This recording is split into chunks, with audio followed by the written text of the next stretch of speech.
आईची माया या जगास पुन्हा कळली नाही. ओ आईची माया कळत लक्षात ठेवा. आईने ओम नमो ओम नमो भगवते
वासुदेवाय नमो वासुदेवाय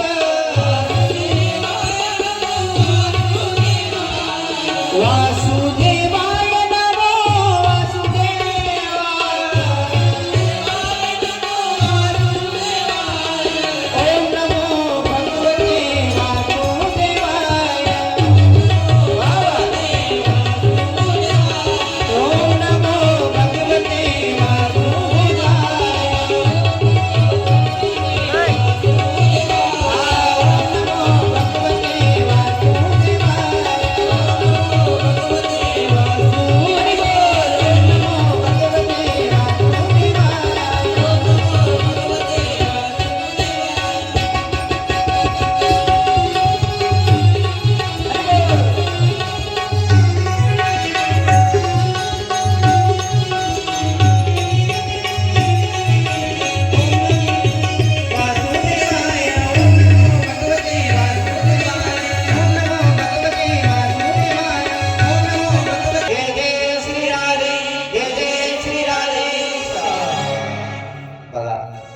भोजित त्या ठिकाणी केलं.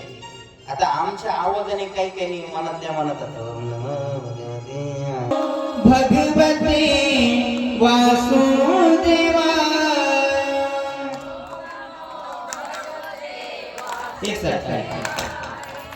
ओम नमो भगवते वासुदेवाय सगळ्यांनी वा वा वासुदेवा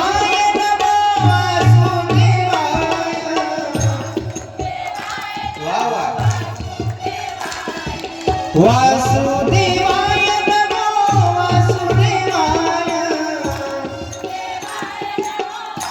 एक साथ ओम नमो भगवते वासुदेवाय ओम नमो भगवते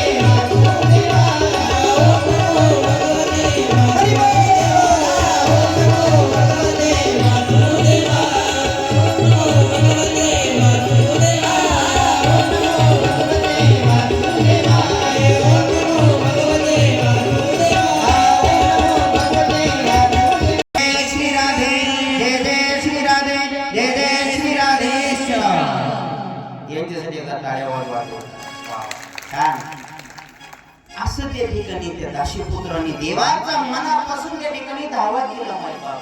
आणि असं म्हणतात नुसतं 5 मिनिट नाही भजन केलं, 12 वर्ष भजन केलं.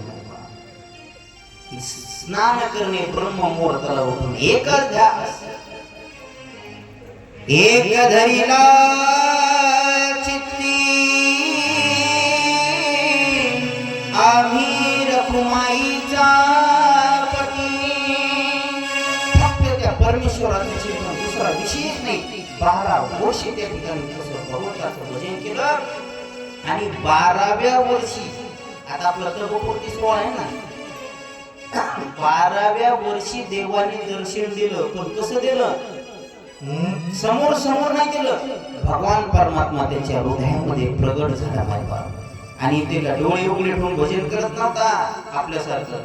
आपलं ओम नमो भगवते चालू आहे, इकडं कोण आहे तिकडं कोण, असं डोळे बंद करून फक्त त्या श्याम सुंदराची मूर्ती हृदयामध्ये प्रगट होणार असं भजन. आणि मग त्या श्याम सुंदराची मूर्ती हृदयात प्रगट झाली. म्हणून अंतःकरणामध्ये देव पुन्हा भजन चालू केलं. मग पुन्हा आकाशवाणी झाली, म्हणले आता तुला त्या ठिकाणी थोडं आणखी पाप शिल्लक आहे, आणखी नामस्मरण करावं लागेल. पुन्हा तुला त्या ठिकाणी चांगल्या कुळामध्ये जन्म प्राप्त होईल अशी आकाशवाणी झाली. मग एवढं नामस्मरण केलं, एवढं नामस्मरण केलं आणि देह जागी विसर्जित झाला. परिणाम संतांच्या संगतीमुळे आणि त्या नामस्मरणामुळे त्यांना साक्षात ब्रह्मदेवाचे मानस पुत्र होण्याचा मान प्राप्त झाला. देवदासी पुत्र म्हणजे कोण? नारद महर्षी. कोण होते अगोदरच्या जन्मामध्ये? दासी पुत्र होते. कोणाची इच्छा आहे बरं भगवान विष्णूचा पुत्र होण्याची? तुमच्या बी घ्याय इच्छा कोणाची? अहो तिथे लय मजा आहे. तिथं भांडे घासायचं काम नाही, तिथं स्वयंपाक करायचं काम नाहीये, तिथं दासी हाताखाली, तिथं काय कमी ऐरावतासारखी वाहन नाही तिथं लय मजा आहे. पण कोणाची इच्छा नाही. इथंच राहायचं का मग? 1 2 3 4 5 एका जणांची इच्छा आहे.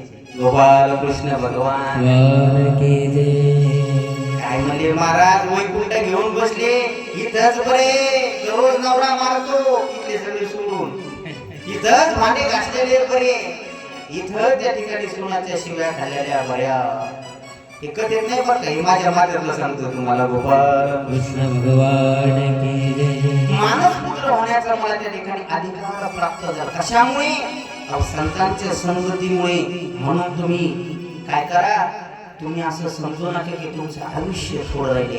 साधूची कृपा जशी माझ्यावर झाली ना तशी तुमच्यावर बी होईल. आणि म्हणून मग नारद भागवत कोणी कोणाला सांगितलं होतं? मी तुम्हाला भागवताची परंपरा सांगितली बघा पहिल्या दिवशी.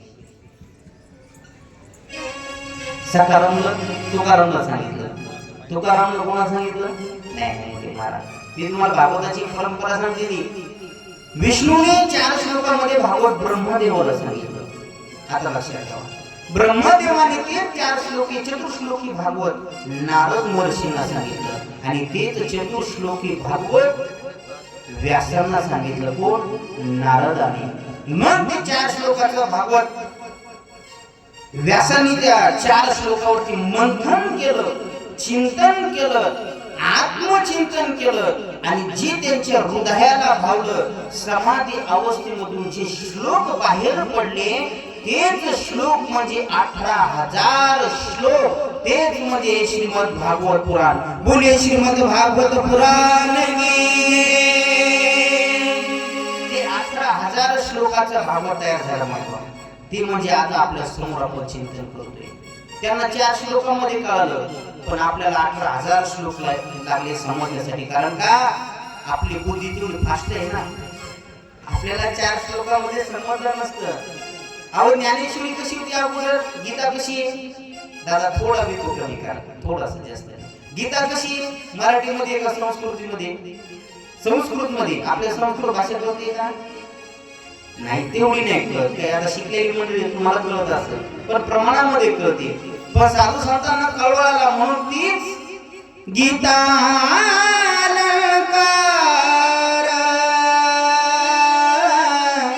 नाम ज्ञानेश्वरी ब्रह्मानंद लहरी प्रगट के.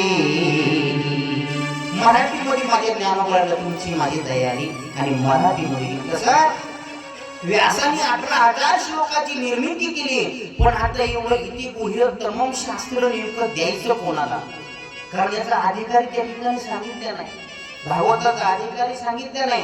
निर्मत्सरा नाम सता, जो निर्मत्सर आहे तो भागवताचा अधिकारी सांगितलेला आहे. हो, ज्याच्याकडे षड विकाराने जो भरून आहे तो भागवताचा या ठिकाणी अधिकारी नाही. मग असा अधिकारी कोण? म्हणजे असा अधिकारी फक्त आपला मुलगा आहे. कोण?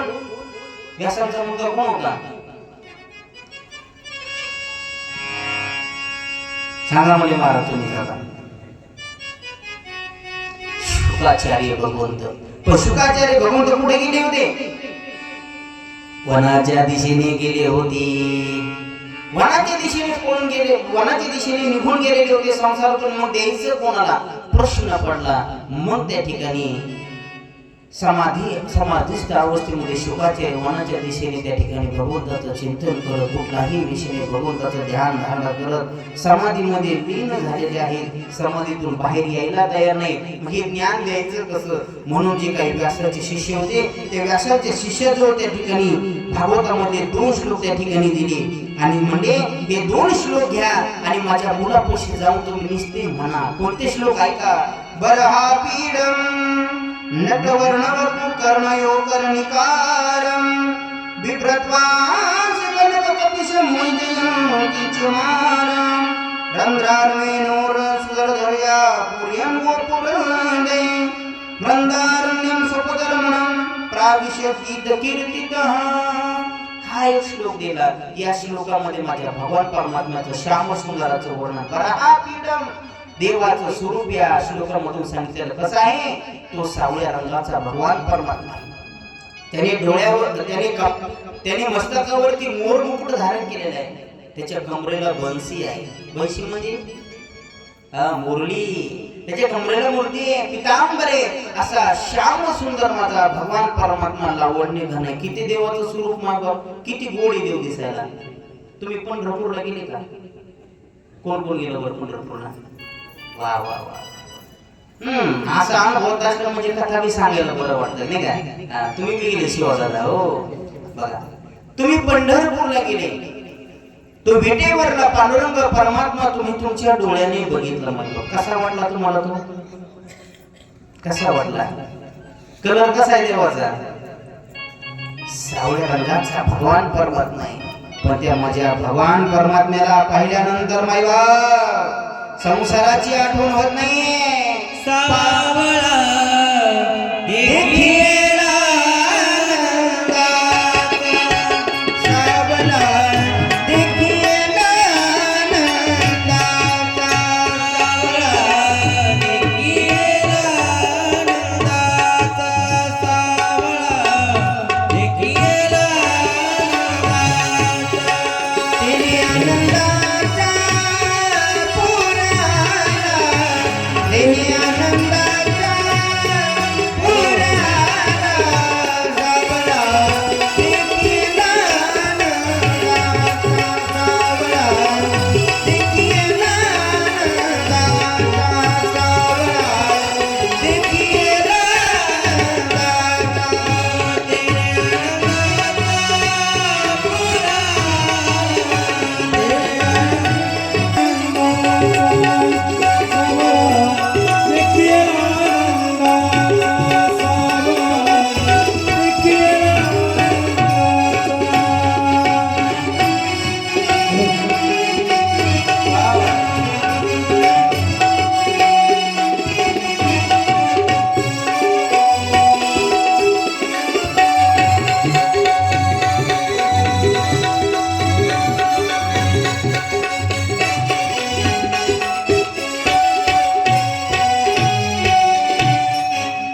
गोपाल कृष्ण भगवान की जय. जय श्री राधे. तो भगवान परमात्मा तुम्ही एकदम मोठी कोणती माहिती का? आपण देवाच्या समोर जातो आणि डोळे बंद करून घेतो. लक्षात ठेवा, हे असं करायचं नाहीये. देवाच्या दर्शना गेल्यानंतर अशी आपली नजर आणि देवाचं श्रीमुख असं तटस्थ राहिलं पाहिजे. आपण तिथं जातो हात जोडतो. देखिए आनंदाचा देणे आनंदाचा पुरा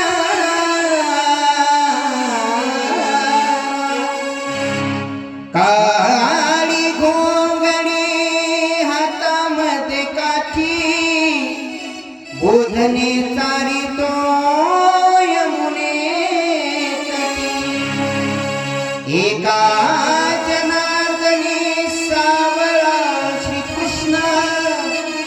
गवळणी तमिळा पात होत्या सावा देखिए असं स्वरूप माझ्या त्या भगवान परमात्म्याचं असं स्वरूपाचं वर्णन त्या आपल्याला पुढे ऐकायचंय तिला बरहा पीडम नटवर नको अहो बकीयम स्तन काल कुठं स्तनामध्ये विष घेऊन आली कोण मावशी कोणती पुढे ऐकायची आपल्याला सगळी पुतना मावशी विष घेऊन आली देवाला विष पाजलं पण देवाने काय केलं तिला अहो सायुज्यता मुक्ती दिली माई बाप गोपाल कृष्ण भगवान एवढा माझा दयेचा सागर भगवान परमात्मा माय बाप मग असं त्या ठिकाणी श्लोकाचं महत्व ऐकलं व्यासदेव त्या ठिकाणी शुकाचार्याच्या ठिकाणी समाधीतून जागे झाले म्हणले हे श्लोक कुठे आहेत त्यावेळेस ते विद्यार्थी म्हणायला लागले अरे अहो हे श्लोक तुमच्या वडिलाकडेच आहे किती श्लोक आहे 18,000 आहे अहो धावतच वडिलाकडे गेले आणि हात त्या ठिकाणी चरणात लावल्याने दंडवत घातला बाबा मला हे ज्ञान द्या त्यावेळेस व्यास म्हणजे अरे तुझ्यासाठी तुझीच वाट पाहत होतो माय बाप हे सगळं ज्ञान त्या ठिकाणी शुकाचार्य भगवंतांनी त्यांना देऊन टाकलं आणि मग मात्र त्या ठिकाणी परीक्षित महाराजांच्या चरित्राला सुरुवात होणार आहे तत्पूर्वी आपण थोडस नामसंकीर्तन करू ज्यांचे पाय गळून आले असतील ना त्यांनी उभं राहिलं तरी चालेल बरं का आणि ज्यांना जागी बसा वाटलं त्यांनी जागी बसायचं ज्यांना वाटलं आपण थोड्याशा पावल्या खेळाव्या त्यांनी खेळायच्या कोणाला बंधन नाही थोडस नामस्मरण होईल त्यानंतर पुढच्या कथेला सुरुवात महाराज थाप टाका उभे राहा ज्यांची इच्छा असेल त्यांची बरं हो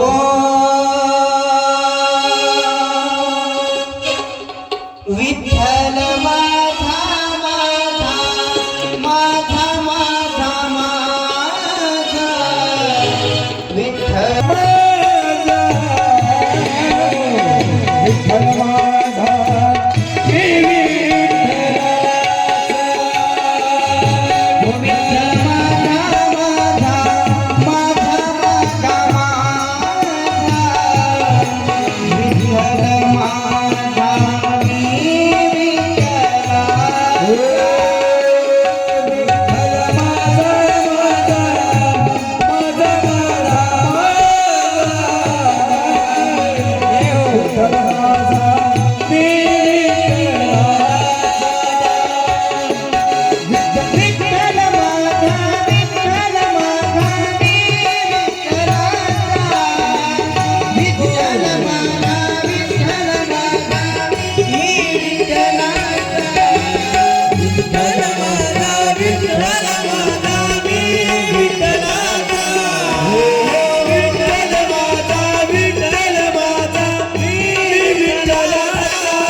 हृदयात बघा, हृदय लागल्याशिवाय राहत नाही. तुम्ही कोटी रुपये खर्च करून मिळू शकत नाही आम्हाला. किती पैसा तुम्ही फेका, हा आनंद मिळणार इथंच मिळणार, दुसरीकडे नाही मिळणार. गोपाल कृष्ण भगवान की जय. मग आता त्या ठिकाणी शिवाजी महाराज कुलवान घराण्यामध्ये जन्म मिळाला होता आणि सदाचाराने संपन्न होते, म्हणून त्यांच्या कुळाचं वर्णन आलेले. म्हणून याच्यातून एक आपल्याला भाव मिळतो पाहिला मायबाप. आपलं जर चरित्र जर आपण गेल्यानंतर असं निघावं असं ज्याला वाटत असं, कसं चांगल्या पद्धतीने त्याने पहिल्यांदा मुलाला संस्कार दिले पाहिजे मायबाप. आता संस्काराच्या विषयी मी काय सांगावं तुम्हाला. माझ्या समोर माता भगिनी आहेत, वडीलधारी मंडळी आहेत. मी काही एवढा मोठा नाही झाला अनुभव आणखी, पण जे आईने संस्कार दिले ना मला, हे तुमच्या समोर लाईव्ह. म्हणून लक्षात ठेवा, संस्कार अत्यंत गरजेचे आहे. आम्ही भव्य बाल संस्कार शिबिर घेतलं बघा. आता आम्ही मे महिन्यामध्ये बी बाल संस्कार शिबिर घेणार आहे. श्रीराम कॉलनी मधलं कोण कोण आले, इथे सगळे कॉलनी मध्येच येत नाही. तुम्हाला आम्ही शिबिर घेतलेलं माहित आहे का? तिकडे घेतलं होतं, कसा आनंद होता बघा. आजही ते 70 मुलं इथं हरिपाठाला येतात आणि आल्यानंतर आमचं पहिलं दर्शन घेतात. मला काही काही गीतेमध्ये त्या ठिकाणी श्लोक चिंतन, श्लोक पाठ केले, श्लोकाचं चिंतन केलं. अहो आता व्यासपीठावर काय नाव, एवढी छोटी छोटी मुलं. आपले ते उमाकांत दादाचा छोटा समूह, काय वय होतं ते मुलाचं, 2च वर्षाचा विघ्नेश. त्याला वाचता पण येत नव्हतं. त्यानं गीतेचे 14 श्लोक पाठ केले न पाहता. 14 श्लोक पाठ केले त्या लेकरांना. म्हणजे त्याच्यासारखे 70 पोरं होते.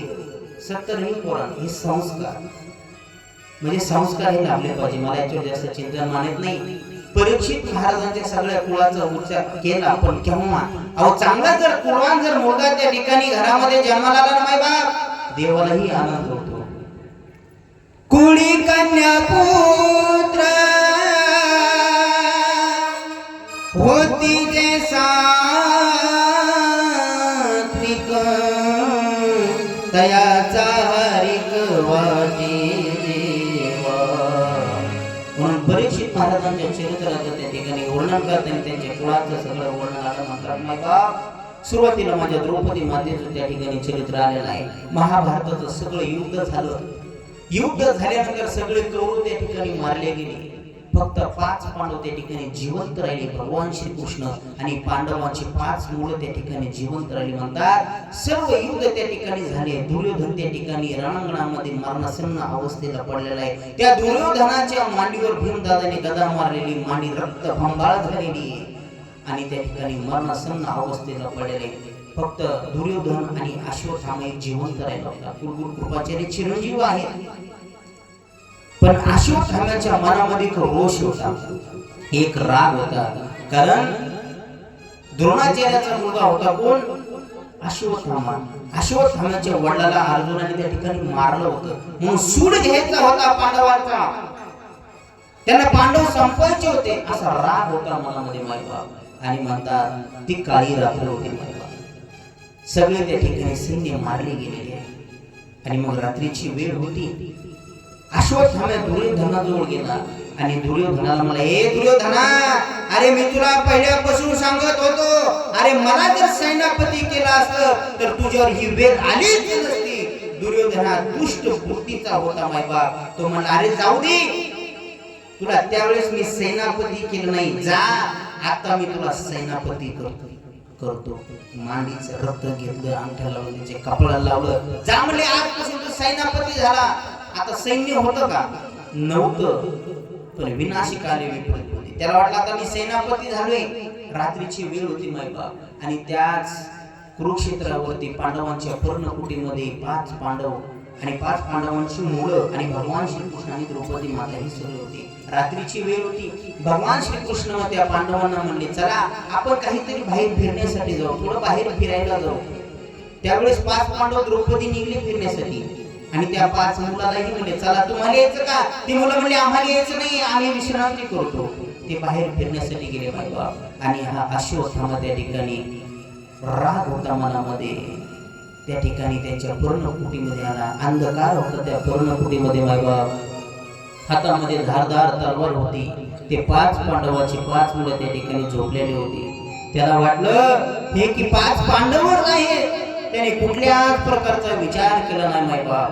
ती हातातली तलवार होती वरती केली, पूर्ण ताकद त्या तलवारीमध्ये आणली आणि एक एक त्या मुलाचं शिर धरलं, साप साप साप मारीत 5ही शिर त्या ठिकाणी धडा वेगळी केली आणि हातामध्ये घेतली. सगळी पर्णकुटी त्या ठिकाणी रक्त बंबाळ झालेली आहे.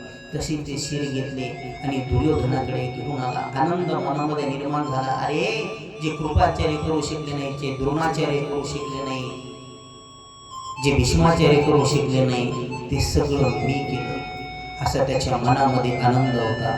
मोबाईलकडे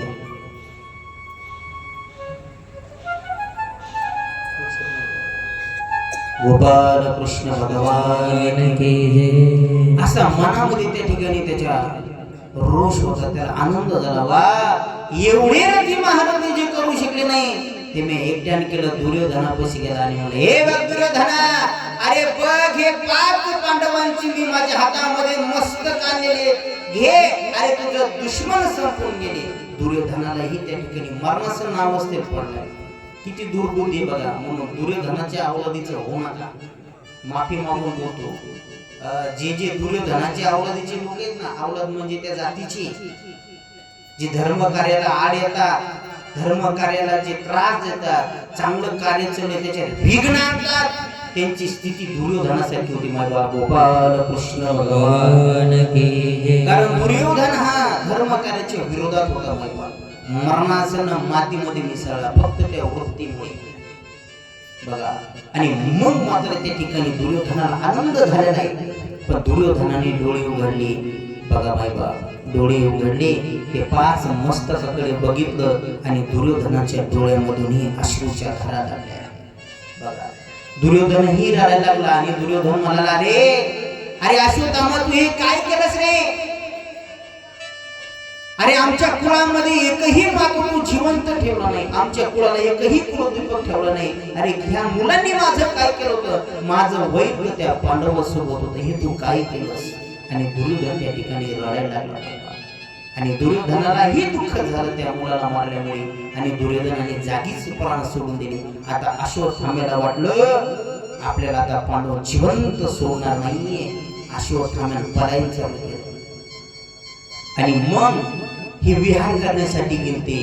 मग ते फिरत फिरत त्या ठिकाणी पर्णकुटीमध्ये 5 पांडव, अर्जुन असेल, धर्मराज असेल, भीमदादा, नकुल, सहदेव आणि द्रौपदी माता पर्णकुटीमध्ये आले. पर्णकुटीचं जसं द्वार त्या ठिकाणी उघडलं, सगळी रक्त भंबाळ पर्णकुटी झालेली होती. ते पाहिलं आणि माझ्या द्रौपदी मातेने मोठ्याने आक्रोश केला, देवा कृष्णा कृष्णा धाव, हे नेमकं काय झाले बघ. सगळं रक्त भंबाळ पर्णकुटी झाली. ते बघितलं तर 5ही मुलाचे कोण केलं असेल, एवढं घाणेरडं कृत्य कोण केलं असेल, एवढं भयानक कृत्य कोण केले असेल, असं द्रौपदी माता त्या ठिकाणी धाय मोकळून रडायला लागली. सगळे कोणालाच काही सुधरत नव्हतं. मग मात्र सगळ्याच्या लक्षात आलं हे अश्वत्थाम्याचं काम आहे. अर्जुनाने प्रतिज्ञा केली, द्रौपदी तू रडू नकोस, जोपर्यंत अश्वत्थाम्याला मी तुझ्या समोर उभं करणार नाही तोपर्यंत माझं तोंड तुला दाखवणार नाही. गोपाल कृष्ण भगवान की जय. आणि मग भगवान श्रीकृष्णाने अर्जुन त्या ठिकाणी अश्वत्थाम्याला त्या ठिकाणी पकडण्यासाठी गेले. अर्जुनाला एक ज्ञान होतं, शब्दविधी बाण होता. शब्दमध्ये शब्दविधी बाण दशरथ महाराजांकडे होता आणि दुसरा अर्जुनाकडे. शब्दविधी बाण म्हणजे कसं माहितीये का? इथून जागेवर जर इथून बाण सोडला, शब्द कानावरती पडला, बरोबर तिथं जाणार बाण, असं फिरून पण तिथं जाणार. तसा अश्वत्थाम्याच्या पावलाचा आवाज आला, शब्दविधी बाण सोडला. माझा अश्वत्थाम्याला पकडलं, माझ्या द्रौपदी मातेच्या समोर आणून उभं केलं आणि मग द्रौपदी मातेला म्हणायला लागले, काय करायचं या अश्वत्थाम्याचं? त्यावेळेस माझी द्रौपदी माता काय म्हणली असेल? अवतारात द्रौपदीचा अवतारात काय म्हणली असेल द्रौपदी? मानव याला पाहता, याचे तुकडे तुकडे करा, असं म्हणली असते का नाही? बरं त्या जागी जर तुम्ही असते तर काय म्हणली असते? सोडून द्या म्हणली असते का त्याला मारा म्हणली असते? अहो म्हणली असते त्याला उकळात घाला ना कुटा, घातकी आहे माझ्या मुलाचा. बघा ही मानवाची वृत्ती आणि साधूची वृत्ती बघा काय. द्रौपदी माता माझी साध्वी होती मायबाप. द्रौपदी माता म्हणते देवा याला मारू नका, हा ब्राह्मण पुत्र आहे, हा गुरु पुत्र आहे, याला जर मारलं तर याच्या आईला दुःख होईल. जे दुःख आज मी भोगते, माझी मुलं गेले, जे मला दुःख होते ते दुःख तिला नकोय, म्हणून याला जिवंत सोडून द्या मायबाप. ही साधुवृत्तीची ताकद आहे मायबाप. किती भयानक दुःख असेल मायबाप त्या आईच्या जीवनामध्ये. तुम्ही माझ्या समोर सगळ्या मातोश्री बसलेला, अहो साधी तुमच्या मुलाला चालता चालता ठेस लागू द्या, ठेस, त्याच्या अंगठ्यामधून रक्त निघू द्या, तुमच्या जीवाचे काय वेदना होत्यात ना त्या तुमच्या जातीला गेल्यानंतरच कळतं, आई झाल्यानंतरच कळतं. तसं त्या ठिकाणी एवढं भयान दुःख त्या ठिकाणी झाले, पण तरीही म्हणले सोडू द्या. पण म्हणले तसं सोडू नका, याला काय करा म्हणले, शहाण्या माणसाला मारायची गरज नाही. शहाण्या माणसाला कधी मारू नका तुम्ही. शहाण्या माणसाला फक्त शब्दाचा मार द्या, तो मेल्याहून मेला होतो. तसं त्याला त्या ठिकाणी त्याची काय केली, चिप्पी केली आणि जरा जरा त्याला शेंड्या ठेवल्या. मग काय मेल्याहून मेला झाला. त्याचा शेवंतक नाव इथं मणी होत्या त्याच्या, त्या मण्यामुळे त्याला भोगतान लागत होते बघा. त्या मण्याचं मला आठवत नाही. तो मणी त्या ठिकाणी काढून घेतला आणि त्याला सोडून दिलं. गोपाल कृष्ण भगवान की सोडून दिलं, निघून गेला. पण मनामध्ये राग होता मायबाप, मनामध्ये राग होता. मग त्याने काय केलं, तिथून निघून गेला. पण त्याला ब्रह्मास्त्राचं ज्ञान होतं. त्यानं 5 ब्रह्मास्त्र त्या ठिकाणी प्रगट केले, 5 पांडवावरती सोडले आणि एक ब्रह्मास्त्र त्या ठिकाणी उत्तरेच्या गर्भावरती सोडलं. उत्तरा कोण होती? उत्तरा ही अभिमन्यूची पत्नी होती. लक्षात ठेवा, उत्तरेच्या पोटामध्ये पांडवांचा वंशच वाढत होता. त्याला वाटलं आता पांडवांचं काहीच ठेवायचं नाही, सगळं संपून टाकायचं, म्हणून त्या ठिकाणी ब्रह्मास्त्र सोडे. पांडवावरील आलेले ब्रह्मास्त्र त्या ठिकाणी देवाने सहज देवाच्या लीलाने ते ब्रह्मास्त्राचे त्या ठिकाणी हार झाले. पण आता उत्तरेवरती ब्रह्मास्त्र सोडले. आता माझ्या उत्तरेने त्या ठिकाणी देवाचा धावा केला मायबाप. देवाला म्हणायला लागली, देवा कृष्णा धाव. देवाने देवाचा धावा चालू केला मायबाप. कृष्णा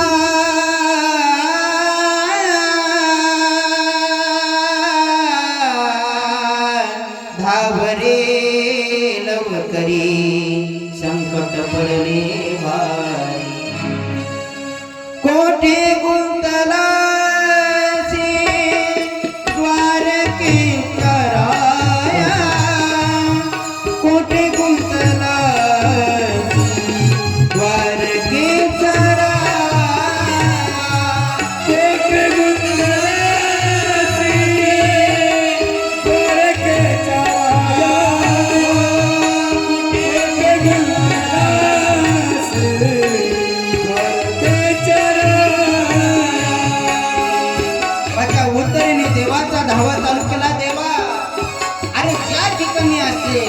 तसा त्या ठिकाणी निघणे. माझ्यावर खूप मोठं संकट आले देवा.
कोठे गुंतला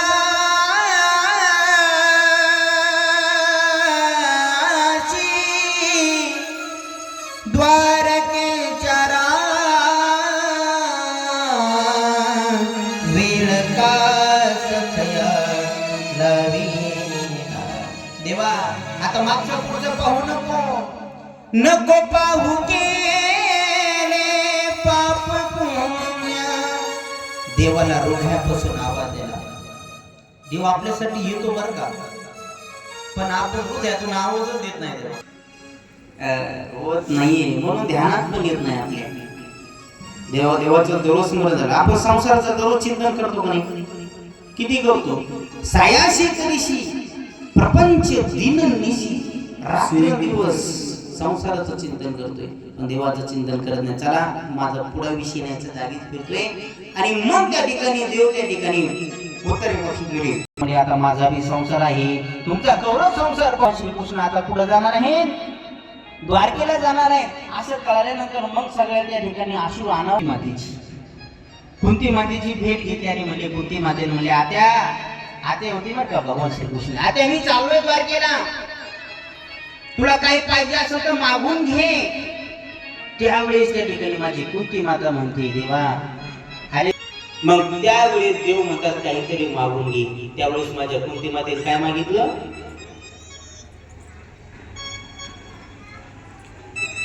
नाही, माझ्या जीवनामध्ये दुःख दे, मला दुःख दे.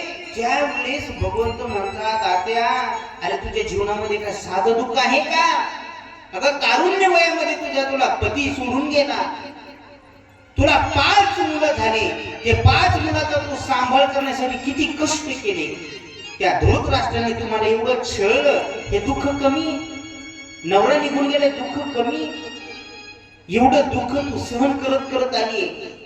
तुझ्या मुलावरती नाना प्रकारची त्या ठिकाणी त्या धृतराष्ट्राच्या पोरांनी अत्याचार केले, हे दुःख कमी होतं का? आणखी दुःख? पण त्यावेळेस माझी कोणते मातेचे उद्गार ऐका, ते दुःख नव्हतं मागे.